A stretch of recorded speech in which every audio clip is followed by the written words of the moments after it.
I'm so excited you're joining us today. Today we are going to be looking at one of my favorite tools for the garden, and that is Seedtime. I promised y'all that I would do a video on this program that I had access to called Seedtime, so here it is. We're gonna walk through the ins and the outs of it and why I love it and what his plans are for the future, because like I said in the other video, this is a really new thing, but this has really become my favorite garden planning tool. I am just over the moon about it, and I know that you'll see why. So let's go ahead and dive in and walk through some of the ins and outs of Seedtime. All right, so here we are inside of the Seedtime program, and this is just so cool. Just to kind of give you a sneak peek of what it looks like. This is my garden for the year and all of the tasks I have, but we're gonna start a new one from scratch to kind of show you what all it entails. So we're gonna go add a calendar. And you can watch his videos. They're really educational and wonderful. And he's also got a lot of content that kind of helps you with gardening know-how, so it's great. But I'm gonna put my zip code in. We're here in zone 7B. And it automatically populates my first and last frost dates. And I'm gonna leave this as is. But if you want to change them, if you live in a specific microclimate, you are welcome to change them. But he allows for that. And you can have different things going. We're gonna save these changes here for our new garden. And we're gonna say back to my garden. Now, this says my garden 4. We're going to say testing 1, 2, 3. Testing 1, 2, 3, right? So this is really fun. So this is my calendar for the whole year, okay? And it shows kind of where my frost dates are, the hard freezes and everything. What I want to do first, and you can even look at where we are here, where our last frost date is, then where it's tender to plant things and where it's warm to plant things. You can see by the shift in the colors. The first thing we want to do, so let's say we're building our garden and I want to start with what crops do I have that I know I want to get in the ground. I just come over here and say add crops, okay? So I know I want to add tomatoes. That's a good solid crop to start with. Tomatoes, indeterminate tomatoes. Select a variety. Well, I want to add, here's the common varieties. Here's varieties that I have added.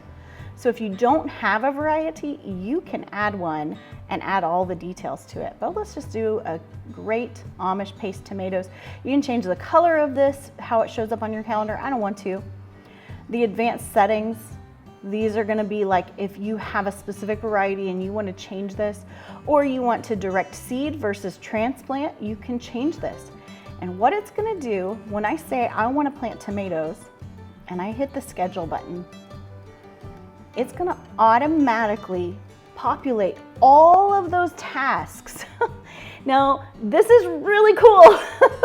I don't know, if you're new to gardening, one of the biggest time-consuming things is really calculating when you need to start things, when you need to plant things, when you need to get things ready. This just does it all, just with the click of a button. Look at this. So, all right, February 25th, I need to be seeding my Amish paste tomatoes. April 15th, I need to be getting them ready, getting the bed ready. And then April 22nd, I can transplant them. And I can cultivate, it's kind of, this cultivating is when to weed them. It gives you kind of a reminder, okay, it's been a couple weeks since you weeded. You need to make sure they're nice and clean and weeded. And then it tells you when to expect to start harvesting and how long to harvest, which is so cool. So here's a really neat thing, and here's where the power of it starts happening. So let's add a crop. Let's say it's a crop that gets like one harvest. Let's say corn, but there's several things like this. Okay, so corn. My crop variety, let's just pick Bodacious. This is one that my garden center sells a lot of. So I'm gonna leave this, and you can even put a label in there, like this is in the 3rd row of garden. Okay, I'm gonna schedule it.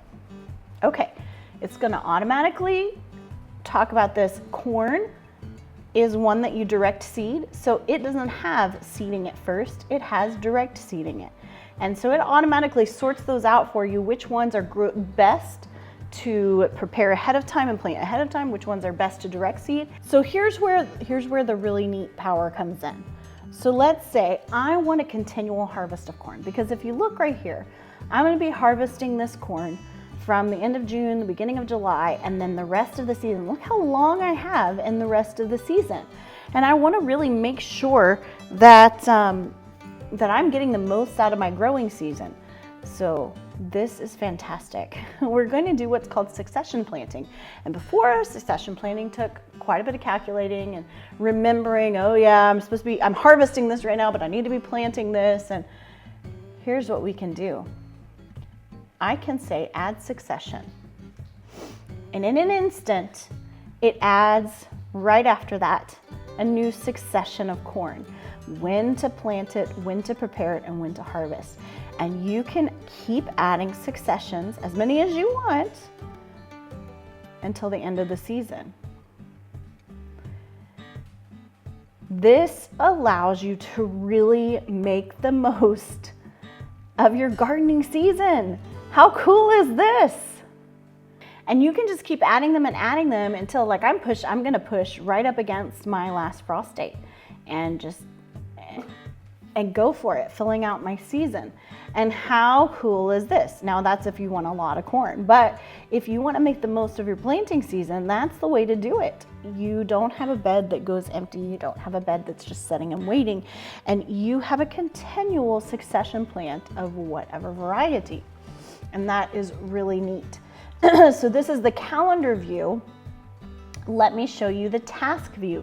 Then if you want to know what's going on, you can pull up the tasks. Well, for our garden, the first thing in this garden that we just made is tomatoes. So it's not going to start those until mid-February, but if we pull up here,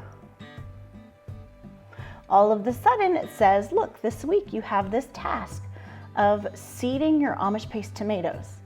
I can go all the way to, let's see, the middle of July, and it's gonna show me, these are the overdue tasks because I didn't check them off, but once you check them off, then they're done. And then this is what's this week in July, and it tells you, and you can make, this is really cool. This is what I had with me the other day.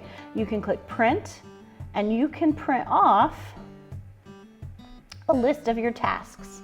And this is what I had when I was planting the other day, the reason I brought up Seedtime and was showing you, because this is just the coolest. There's also a really neat journal that you can sit and you can take notes. Okay, so today's notes is I planted the tomatoes and they were lovely. You know, whatever you want to say. And then you can add a picture, however you want, and it automatically adds those notes. And you can tag that to seeding, whatever. You can tag that to a calendar date. You can tag it to a plant. Just really, really cool. And you would save that note. I'm not going to save that. Well, I guess I can save that note. In our fake calendar, testing, 1, 2, 3. Oh, a title is required. So let's title it Fun Note. Okay, there we go. Fun Note on February 7th. There we go.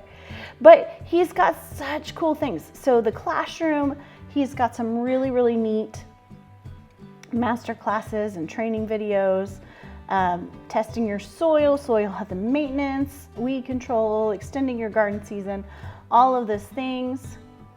There's a community page on Facebook where you can pick people's brains. But this is just really cool. Let's just, so you can see what a full calendar looks like. I'm gonna pull up my garden calendar. You can see I have several different calendars here. I think with the free version, you get one calendar, and the paid version is multiple. My husband got me the paid version for my birthday this year. So I have all these multiple calendars because My daughters do a flower farm, and so this is their flowers. And then I have also, I'm working on getting my herbal garden going, so that's a separate tag. But this shows me, you can see, woo, it's lots of seeding right now. Lots of stuff to do when you look at it like this. But this is my calendar, my fully thought out calendar. And I have all of my different varieties in here. I have all of my different planting dates, all of those things on my calendar. And it is pretty full. But if you go to, it gets a little less overwhelming if we come to the task view. And you're gonna see I'm behind. I need to plant my artichokes and my zabroon shallots this week. But then this week also, here's when it's time to plant all of my kale and my chard and my cabbage and things. So, and my lettuce. So that is really, really convenient and nice. There's no calculations, there's no thought to it. It's just like, here's the list of what you do today. And I can say print, and I can go through, and when I'm done, I can check, click, click, click, click, click, click, click, click, and be done with it. And it is the coolest thing. Here's the thing I might be most excited about. This is a brand new project, which means he is adding to it and adding to it and adding to it. Y'all, the next thing he's adding to it is a layout. And I love GrowVeg, and I use GrowVeg for my layouts right now. It's really nice. It works with the spacing and everything of your plants. And this is kind of a sneak peek of what GrowVeg looks like if you haven't checked it out. It's a wonderful tool as well. If you're trying to figure out a layout and spacing and things, it is, well, it's the only thing out there really that does it well at this point in time. And as much as I love GrowVeg, I really would love to have it all in one place. And so if he really actually does get the Seedtime layout up and running, I am gonna be just over the moon excited. And there are several things he's working on. And the great thing about the community is that because he's developing it and because it's a work in progress, he is openly taking requests, and I have seen some really cool requests about fruit tree integration and things like that. And how amazing would it be to have perennial fruit tree berry bush integration into some of this? That would be just mind-blowing. I'm sure the work that's going to go into that is a ton. But the other thing he said they're for sure working on is weather integration, looking at historical weather data for particular weeks and basing some of your planting season on that. There are so many amazing things, and he's done some master classes specifically on all the tools that he has right now and all the things coming up, and I'll link his YouTube channel down below so you can watch some of that stuff. But it is an amazing tool, and it's already saved me an enormous amount of time, and I just really wanted to share it with you because I love it. But I'll put a link down below to where you can sign up for Seedtime if you thought this was interesting or you just want to play with it. It's really super cool. I am just blown away by how practical that is and how much of a time saver it's already been in my garden planting this season. And I cannot wait to see how much it helps me maximize the potential of my garden. And I know that you're gonna love it too, and you can't beat the price, which is free, so try it out. You got nothing to lose. I hope that you'll stick with us, like this video if you got something out of it. Go ahead and subscribe, and you can see our garden updates for the whole season, as well as all of our fun chicken things and the girls' garden videos and flower farming and all of those fun things we do here at From the Roots Up. Thanks for joining us.